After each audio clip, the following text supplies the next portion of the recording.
over 900,000. I believe the number was 938,000 emails that went to those 41 universities and these 3 to 4 key staff members of each of those universities.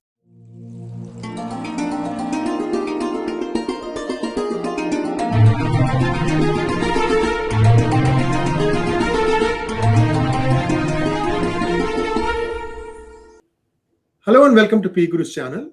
Namaskar. This is Sri Iyer, your host, and I have with me today Suhag Shukla, Executive Director and co-founder of Hindu American Foundation. Suhag ji, namaskar and welcome to PGurus channel. Namaste. Great to be here. So viewers, this is the first time Suhag ji is gracing our channel. In fact, this is the first time someone from the HAF is coming on our channel. Now, the HAF is an 18-year-old organization. It is one of the leading educational advocacy groups, and it's based in Washington, D.C., and it is a professionally run organization where people are, working continuously, like working in any office to accomplish the objectives.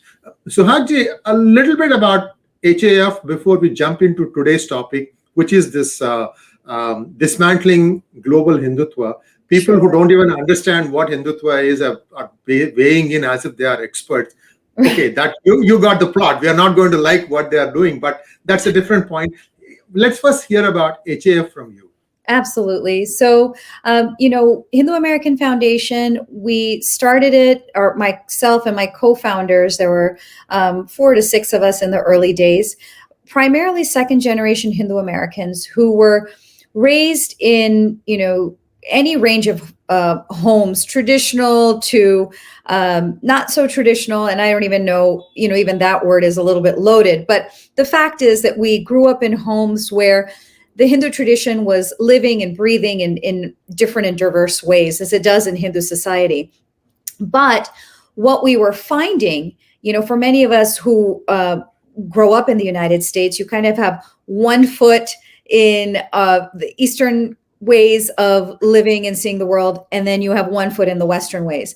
And what we were finding was a huge dichotomy in how the Western world, or our, friends and colleagues and peers at school or at work, understood us and what we might be in our private lives in terms of what we believed, how we worshipped, and all, a whole range of things that are associated with spiritual life.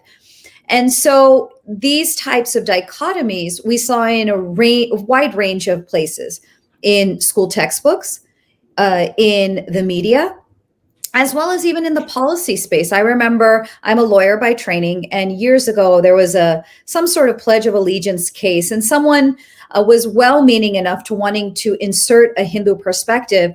And the sentence literally said something like, well, even Hindus would be opposed to under God because they would prefer it to be under gods. So those types of misunderstandings, and those, sometimes they're benign and sometimes they're harmful and racist.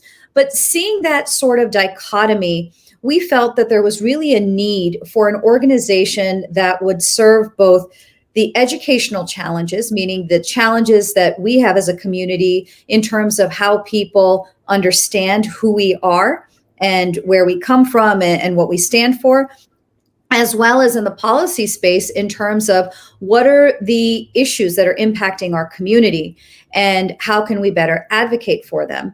You need a bridge that kind of works from within the community and communicates to these various fora where policies are being made and shaped or narratives are being framed. And so with that kind of goal in mind, we created the Hindu American Foundation 18 years ago. And since then, we've had a tremendous show of support from the community that allow us to support a full-time staff so that we have people who can cultivate the skills, they can bring in the training and experience in policy, in education, in curriculum development, in law, in marketing, all of these things, in order to ensure that we have a credible and professional voice for the community. The other thing is that we are really blessed with just an amazing team at HAF. We have a full-time staff. We have our volunteer board of directors. We have what's called our National Leadership Council, which is a core group of volunteers that dedicate, anywhere from like 10 to 20 hours helping HAF. They're almost our brain trust, so to speak, in helping us do research, think through ideas, think through, challenges that we're facing, and what would a Hindu approach to these challenges be. And then, of course, we have some chapters. We have chapters in the San Francisco Bay Area, Houston, Dallas, South Florida, and Tampa. And we had one in Michigan as well. And so we're growing still at the chapter level, but we are a small team, relatively speaking, but I think we try to make a big impact. Well, small is big in many ways. As a person who worked in startups all my life, I can assure you, and things have a way of really becoming big. It's the idea that counts. There's also another saying, it's not the size of the dog in the fight, it's the size of the fight and the dog. Yeah. So my children used to play basketball, and we were not often the biggest or the, hulkiest and hunkiest in the team. And this is how our coach used to prep the kids. So, most important reason why I wanted to have this conversation, Suhagji, with you is that you have been at the forefront of taking the fight to this seminar, or webinar, we should say, Global Hindutva Conference, full of fake information. And they have been at it for a long time. But this is the first time the world is seeing, because I'm not saying just America, but the world is seeing that many have come together and said, look, this is full of lies. Not only that, they are trying to make something up that is not true. They first started out by saying that 50 universities are sponsoring this event, including big universities, UC System, Stanford, Harvard, all those, something impressive sounding names, so that the independent in the middle, they think they get, oh, really? So Hindutva is really bad. So the idea was to try and appear bigger than what they really were. Now, I don't know at what time HAF got involved, because I know HAF has been at the forefront of this. Can you just walk us through what has happened up until today? Now that conference has started, and I'm sure a lot of us are watching, but let us just hear from you how you have been, confronting what to me looks like blatant lies and untruths. Right. So, we found out about this pretty early on. We obviously saw, like everyone else, the posting of the conference, or the announcement rather, right in the early days of when the Taliban was taking over Afghanistan. So the irony in that, in and of itself, as well as its timing of coinciding with both Ganesh Chaturthi as well as the 20th anniversary of 9/11, is something that I know many people have been talking about. So we saw those announcements. Earlier, we had received kind of hints that this conference was going to happen. We didn't know necessarily the scale or the extent, but for us, it wasn't anything new.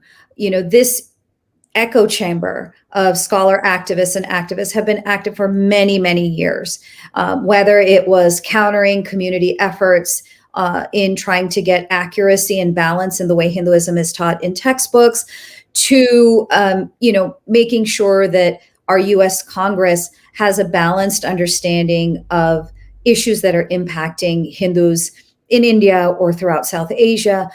This group has been very politically active, and so we're very familiar with them. So while we knew something was brewing, we did not really have a full idea of, or an idea of the full extent. It wasn't until I think everyone saw the website, and I think that was kind of the turning point. The website goes up, and on this website, aside from the usual anti-Hindu, Hindu-phobic rhetoric, which was, I think, maybe a little bit more toned down, I think, because I think the intent here, not I think, but I strongly believe that the intent here was to fraud both the public as well as universities into thinking that this was an academic conference, when in fact it's a political and partisan event. But what was most shocking, I think, was this colorful display of over 40 logos and the names of leading universities.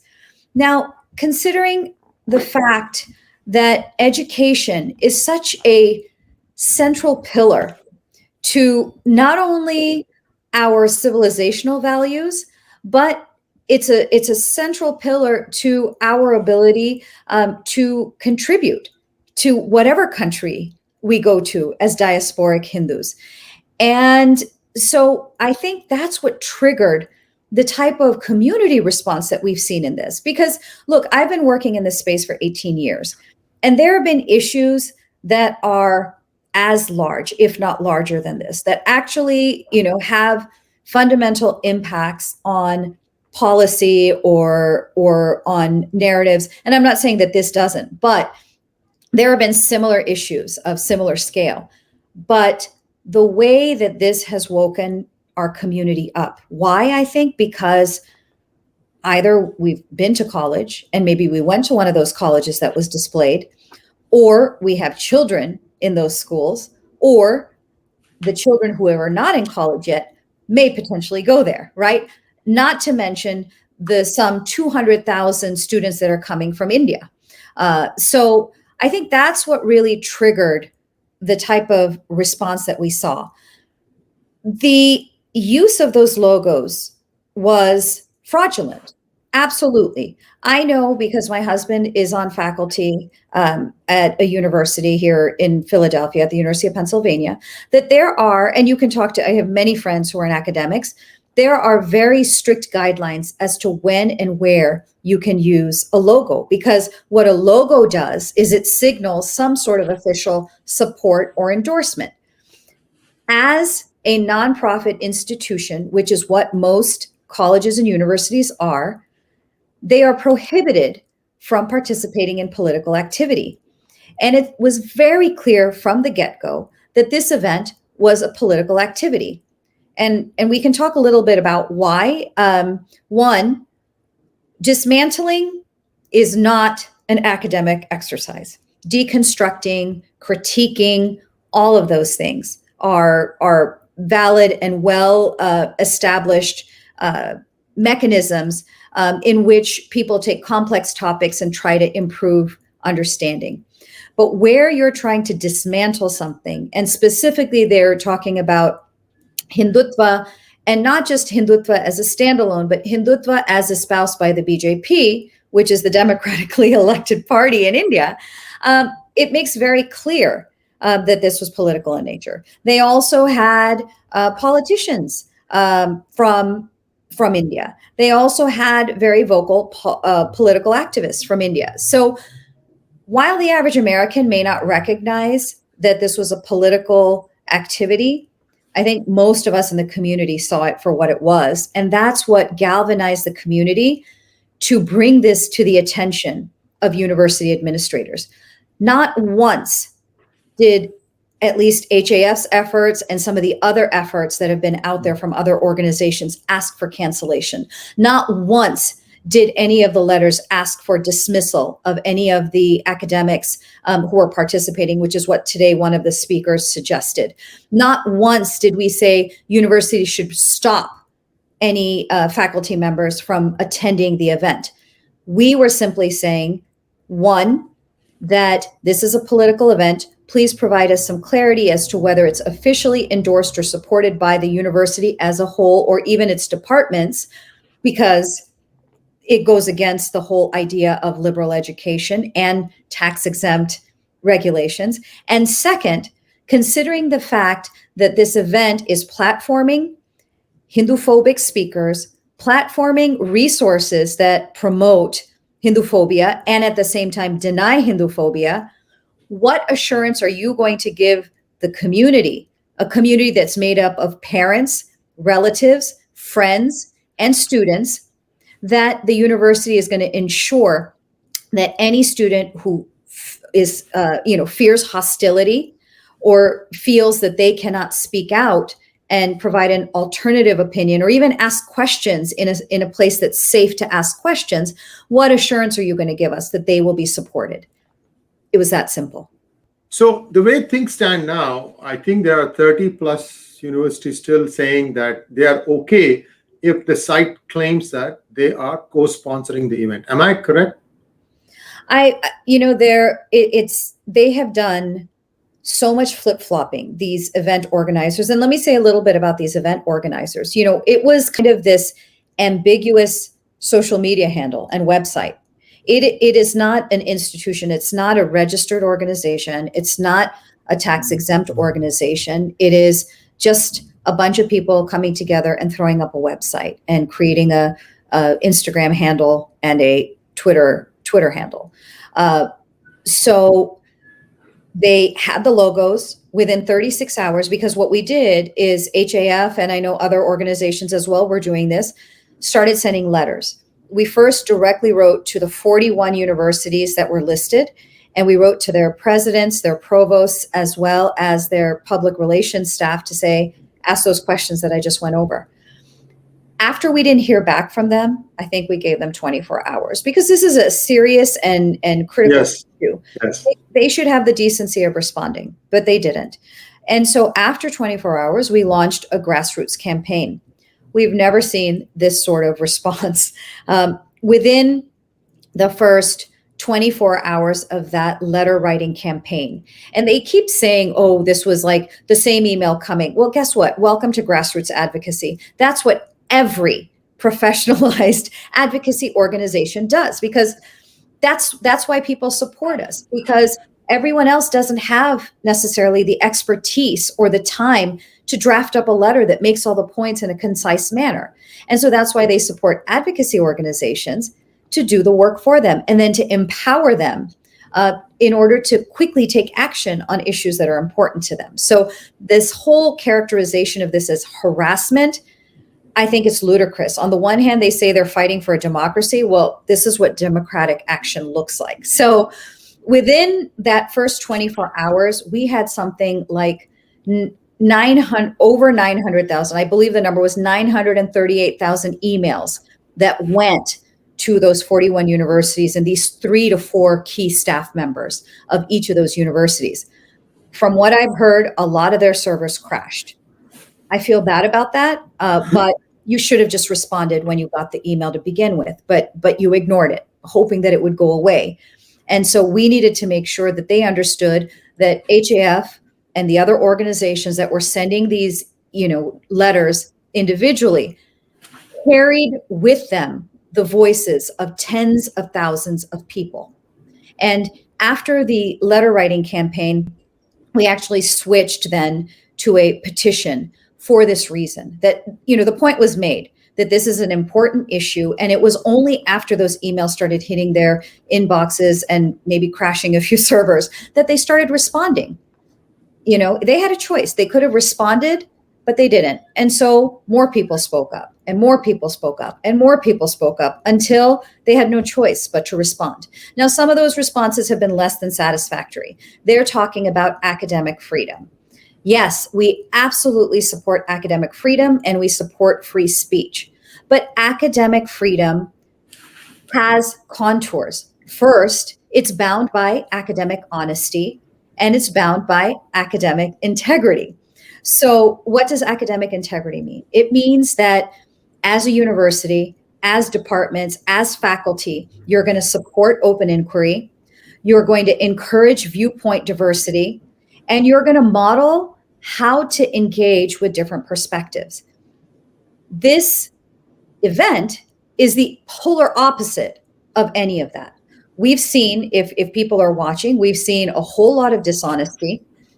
We've not seen any viewpoint diversity. And all you need to do is go to the social media handles and the website itself to see the kinds of resources that they're promoting that actively deny Hinduphobia, when we know in the last 50 years of several factually based, well-documented Hindu genocides, as well as ethno-religious cleansings.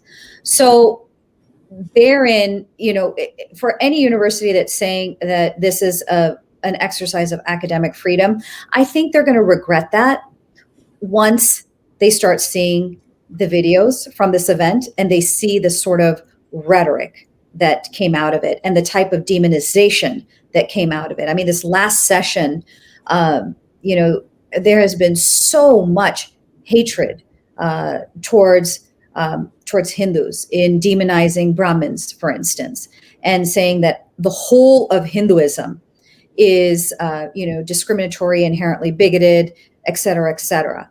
And so I think that the universities are really going to have to do some introspection, and they are going to have parents and students coming to them for years to come as a result of what their name remains to be associated with.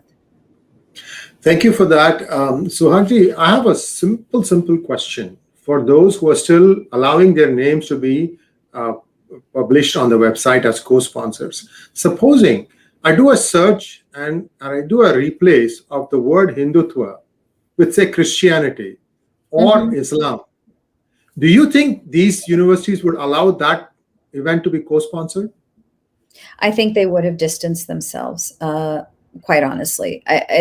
This is part of what's coming to heads here, is that the average American knows very little about Hinduism. And what they do— They practice it. They're doing yoga. Well, yeah, but yoga's not Hindu, right? Well, I can tell you the mean for that. I'm just going to step aside for a second. Yeah. See the 7 chakras? Oh, yes. Yes. These form the basis of yoga, and these are the chakras in your body. And the first teacher of yoga was actually Lord Shiva. And his first set of students were the 𝗖𝗶𝘁𝗵𝘁, which is where we all have descended from. So, we know that. The scholars know that, but they're going to deny it till the cows come home. I mean, that's, I don't know. Maybe there's this resistance of anything that's positive and transformative, which to me is the heart of the tradition. To be associated with the tradition is too much for them to swallow, right? But so, I'm sorry, I've lost track of what we were talking about. No. I think you made the point. You said that, probably not, which is what I was expecting too. Yeah. So my follow-up question was, so there is a stepmotherly treatment towards Hinduism, towards Sanatana Dharma. Yeah. And I think it is important for you and I and every one of us. We are also ambassadors of our religion, and to say that this is what it is about. I mean, this is the most scientific religion. And to make that point, Suhagji, if you will just indulge me for a moment, in my other painting here, if you look at the Ganesha, there's also an embedded Om. Yes, I can see it. I actually saw the Om first, honestly. Oh, I see. So see, if you, what is Om? Om is the sound of the energy that reaches the earth from the sun. And that's how it sounds if you bring it down to within our hearing frequency.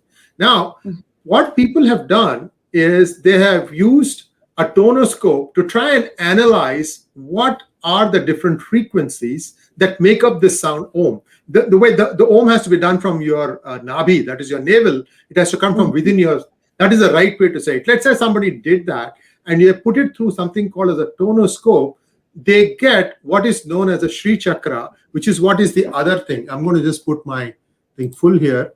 You see, that is the Sri Chakra. Yes. You see, so the whole concept in Hinduism, I'm sorry to kind of diverge a little bit, is that it is one of the most scientific religions. It believes that Yat Pinde Tat Brahmande, whatever I'm a part of this ecosystem, everything is the same. And we worship things that are meaningful to us. That's how these things have come about. This is just one small example. I mean, it's such a deep and complex subject that you probably need more than a lifetime to understand this. But at the same time, my big disappointment, Suhagji, is if I look at the panel of speakers, many of them are atheists. Which, honestly, look, if they're atheists, that's fine. But because the Hindu tradition has had a tradition of atheism, right? We have the Charvakas. So that in and of itself would be fine, so long as you're open to a diversity of perspectives and assuming that atheism is coming from not a point of rejection, but a place of your own understanding and ideas. This whole idea of being more against something than for something, I think, is a fatal flaw in modern atheism. And oftentimes you have Hindus who take on a very Abrahamic understanding of religion as a whole, not understanding that Hinduism and any of the wisdom traditions, any of the ancient indigenous traditions, just don't fit into that framework. And so therefore are force-fitting either an Abrahamic structure or a colonial structure onto understanding Hinduism, and then saying, oh, I'm an atheist because of XYZ. I don't go to the temple, and therefore I'm an atheist. Well, it doesn't say that you have to go to a temple to be a Hindu, right? I mean, so like the sloppy and ignorant ways in which people then, especially Hindus, will say, I'm an atheist, versus someone who's maybe actually studied the atheist traditions within the Dharmic civilization to then say, okay, this is how I actually view the world. This is what I believe. I am a materialist. I don't necessarily believe in a next life. I believe that whatever I can see is the only thing that's real. Fine. There's room for that in the tradition. What the problem is that the misunderstanding that Hinduism faces today is not new. It is more than, at least 250 to 300 years old.